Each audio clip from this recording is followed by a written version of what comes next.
Ladies and gentlemen, welcome back to the Wrestling Wild Roundtable. It has been a while since we've been back here at the old Roundtable, but we're starting 2025 off with the one and only, the current DCW Women's Champion, Vyra Lestrange. How are you today, madam? I'm doing well, Walter. I mean, it's an honor to get you on here. One of only two DCW Women's Champions who have two-time reigns on it. Before we get into that, let's talk about, but even before Vyra, let's talk about what was your first exposure to the wrestling world? What was the first thing you saw that made you interested in wrestling? The first thing I remember about wrestling, I was probably 8 years old in third grade. My grandparents were watching Monday Night Raw, and I guess I was bored or something, so I decided to come hang out with them. And this was during the time that Triple H was having a feud with the Legacy. And I distinctly remember when Triple H had just had this little segment with them, and he said, I guess I need to make a phone call talking about Shawn Michaels. And that was leading up to SummerSlam, I believe. And this was history. I watched the rest of Monday Night Raw, and I fell in love. So that would be about, you said Legacy, so about 2009? 2009, 2010-ish. That's about similar to the time I started watching it with SmackDown at the time, because I remember watching like Rey Mysterio, Big Show, CM Punk when he was Straight Edge Society, CM Punk with the mask and Right. everything. So that was about a similar time. So I understand the love right there. Have you continued to watch wrestling since then, or have kind of just slacked off, or like what have you followed it from there since the current product, or just kind of in between sometimes? I guess more of in between. I've never just stepped away from watching it in its entirety. I guess now that I'm in the business, I don't feel the need to watch it as much. Right. Because, I mean, it's like I always say, it's like a magician learning to become a magician. You learn the trick, you see the tricks, you learn the tricks, and now it's like, oh, okay. Right. But no, I keep up with the storylines. Now when I watch it, it's more of like for educational purposes. Right. I don't see it the way fans see it, I guess you could say. Right. So no, I've never stepped away from it entirely. I just don't watch it as frequently as I used to. And I get that. I used to watch it religiously, and now I catch it when I can. And with that, it's the same. Trying to learn different holds and different tricks to inflict punishment on the people that I wrestle. I mean, you know that as well as I do. I mean, I've seen your matches. It seems every time you get into the match that your intentions are, it is to win, but at the end of the day, to take a piece of the person with you. Of course. Is that stemming from people that you watched, or is it just something that you've come into your own to be Vyra, if you will? Because a lot of the people that I've watched growing up was like Rey Mysterio, Bret Hart, Kurt Angle, John Cena. Everybody has watched John Cena. Is there anybody that you take a lot of inspiration from in terms of the wrestling business? When I decided to become Vyra Lestrange, I looked into it very well. I went back and watched female wrestling from years and years ago to now. And the women's division, no matter where you go, whether it's WWE, the indie scene, any promotion, they all have very similarities. And that's the pretty face, perfect body, and they're good in the ring. But how many are willing to take on more of like a Kane persona, an Undertaker persona? Right. When you were growing up, these people gave you nightmares. Right. These weren't your average people. So why can't I do it? Right.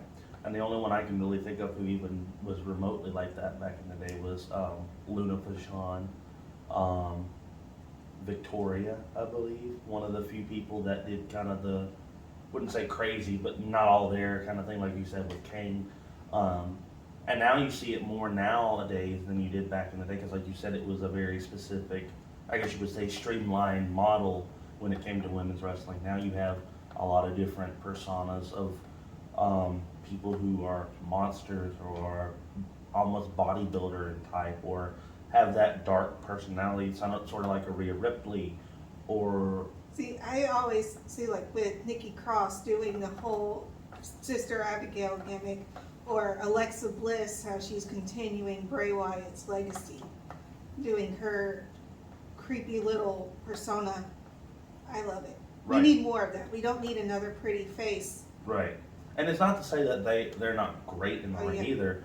You take the example, I mean, you talk about pretty faces like Tiffany Stratton, really good in the ring, but a lot of people have compared her to, and I feel like every time somebody's blonde in their their women's wrestling, oh, the next Charlotte, the next this, the next. She's like if a Barbie doll was a wrestler, right. I would pin her as Tiffany Stratton. And I think a lot of people thought that about Charlotte when she first started. A lot of people thought about Rhea Ripley that way when she first started, before she changed into what she is now. But when it comes to stuff like that, I agree. I think there is a lot of there needs to be more change, but there is already a lot of change in the women's wrestling period, with different everything. You know, whether it be spooky, whether it be slim cut straight to the point, or whether it be, I've seen more fighting techniques, I've seen more submission based, and it's all starting to, like you said, in WWE, AEW, indie scenes, it's all coming together really well. And with that being said, though, who are your people you looked up to in the wrestling? I know you talked about Triple H and Shawn Michaels, but is there anybody else, whether it be male or female, in the wrestling business that you looked up to and you're like, I want to emulate some of the stuff from them? When I was growing up, if there was any female wrestler who I was dying to see on TV that week, it would be Mickie James. She is hands down one of the, if not the greatest female wrestler of all time.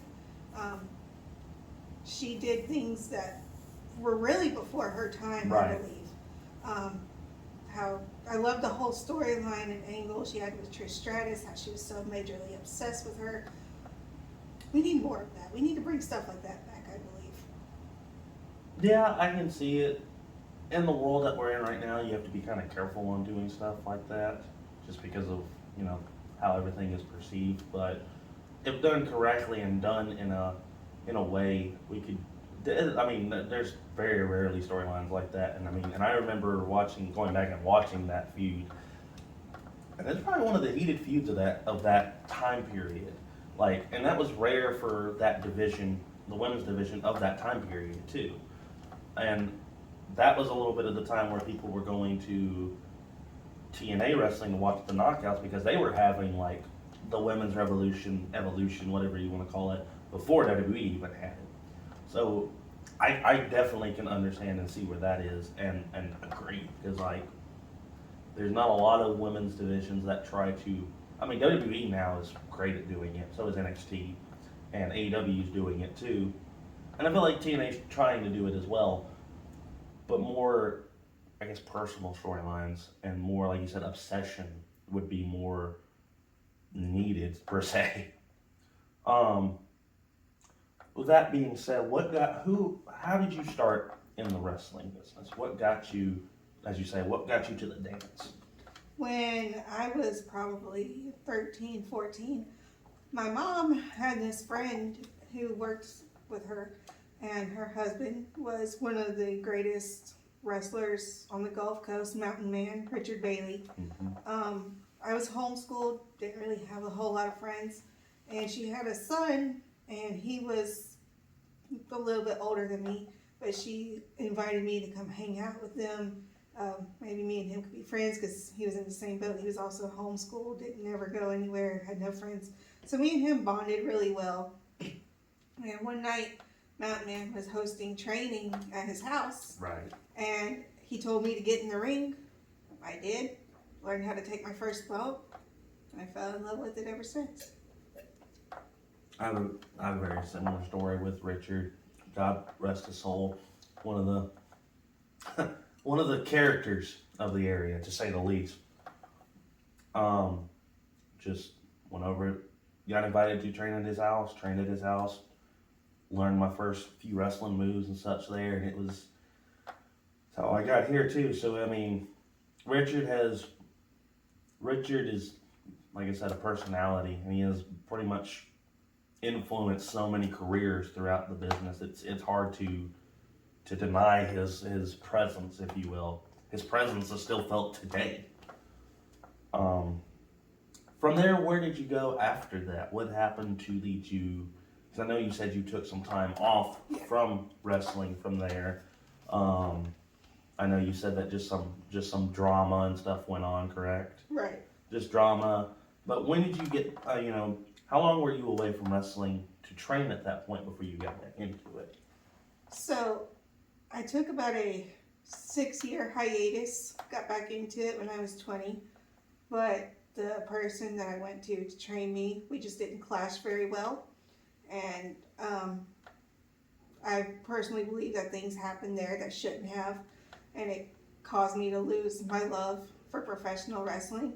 And at that point, I did quit watching it. Didn't really want anything to do with it. Didn't care for it anymore. Right. But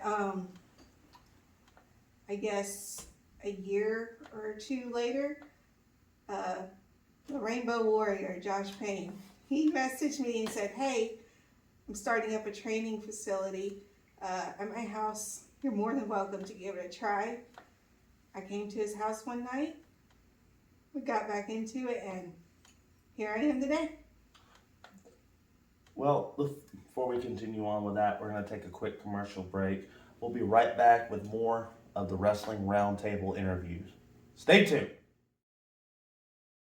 The Diamond Mine Wrestling Academy is always accepting new students. With head trainer Scott Armstrong, if you want to train to be a wrestler, referee, or manager, come on down to the Diamond Mine. Don't let your dreams stay dreams. Turn them into a reality today. Because if you want to shine, you come on down to the Diamond Mine. Welcome back once again from commercial break.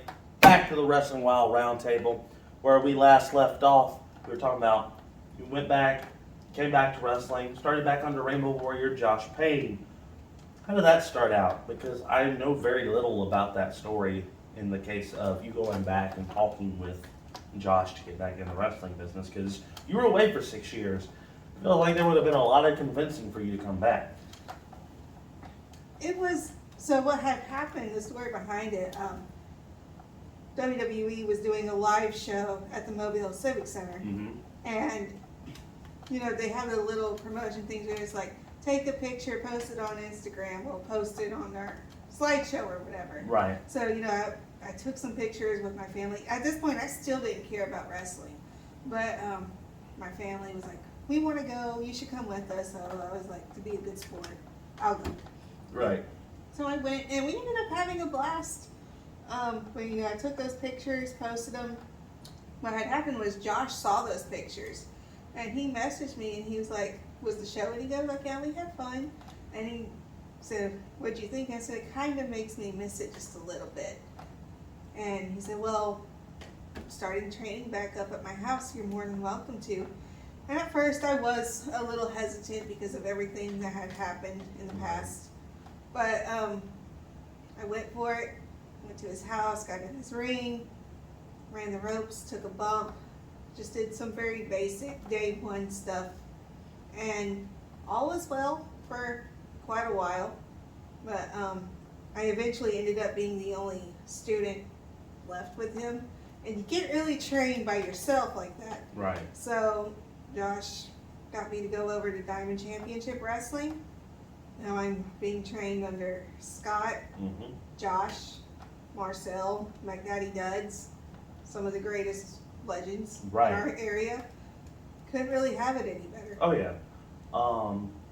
It's crazy too, because for a long time I didn't, similar vein when I was training with, I'm not gonna name names or say anybody, I think my issue was a lot of times there were too many people there.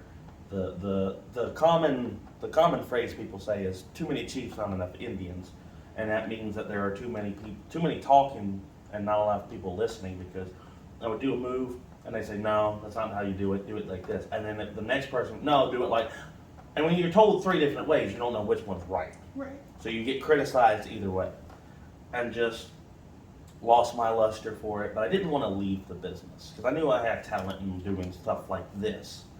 And so I did interviews and ring announcing and stuff like that, and just kind of wandered. I wanted to wrestle for a long time, but I just didn't know where to do it at. And then I started training under the Diamond Mine at the time under MT2 and other people such as Lucha Lacora, Zane Stevens, that general group of people who came in and helped train. There's a few other people, but my mind's blanking on it. And that made me want to get back into wrestling. And then training with Scott has been exponentially, like Scott, Duds, Marcel, with those people, training with them, and Josh to go up a level that I didn't know I could even get to, and started wrestling some local indie shows last year, and at the end of last year made my debut on Synergy, and here we are now to February of 2025, and we're both in a different position than we were a year ago. For sure. A year ago today, I was taking a small break because I started at Diamond in April of last year, and we put a hold on training at Josh's from like late January, early February. So at this time last year, I was on another little break. Right. And now, here we are. Well, now we're going to talk about your time starting in DCW. I'm looking at that. But it didn't all start with this.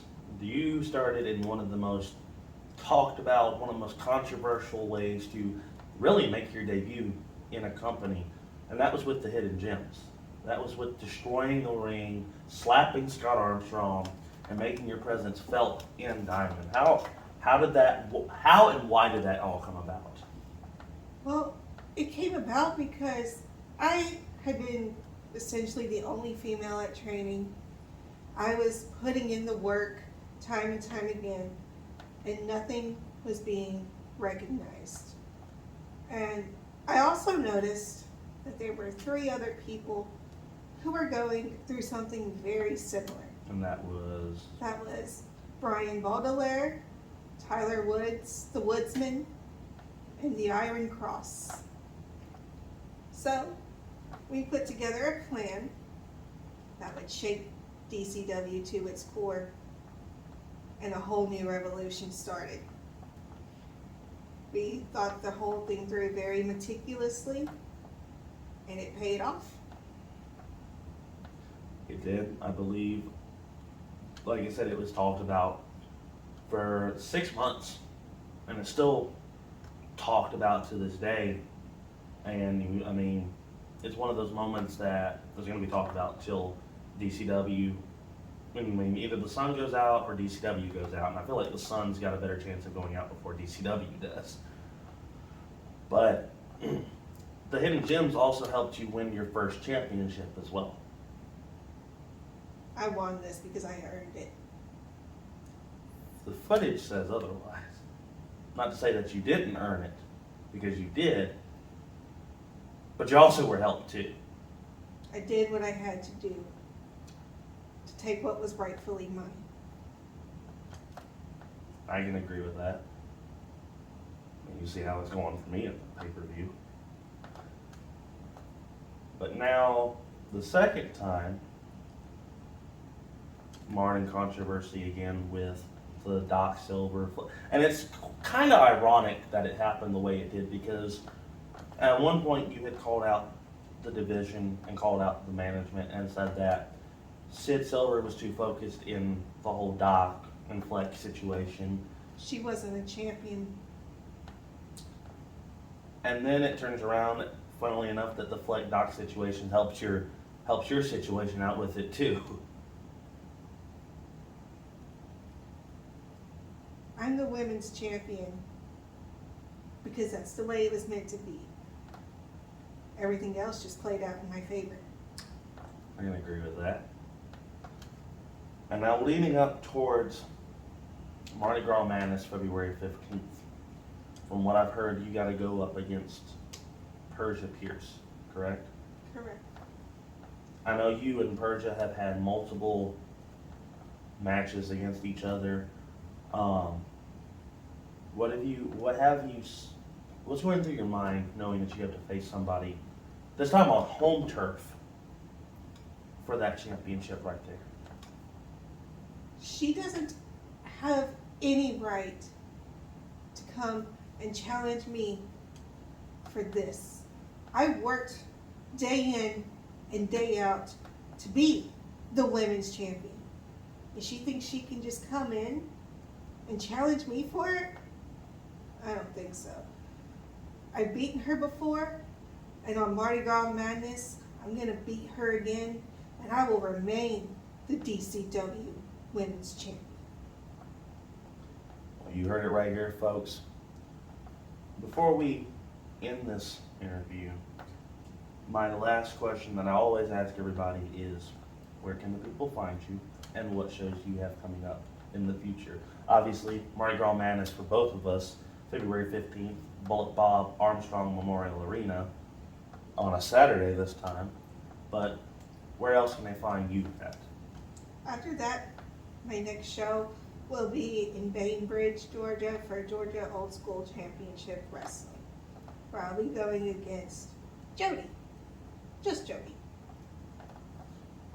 You've been doing a lot of work up in Georgia, too. You and I were on the same show in Georgia when we went up there, so. But with that being said, where else can they find you at? What social medias? My name, Vyra Lestrange, Facebook, TikTok, Instagram. You know where to find me now. Well, that's all the time we have for this interview today. Thank you once again for coming on to the Wrestling Wild Roundtable. DCW Women's Champion, Vyra Lestrange. We'll see you next time.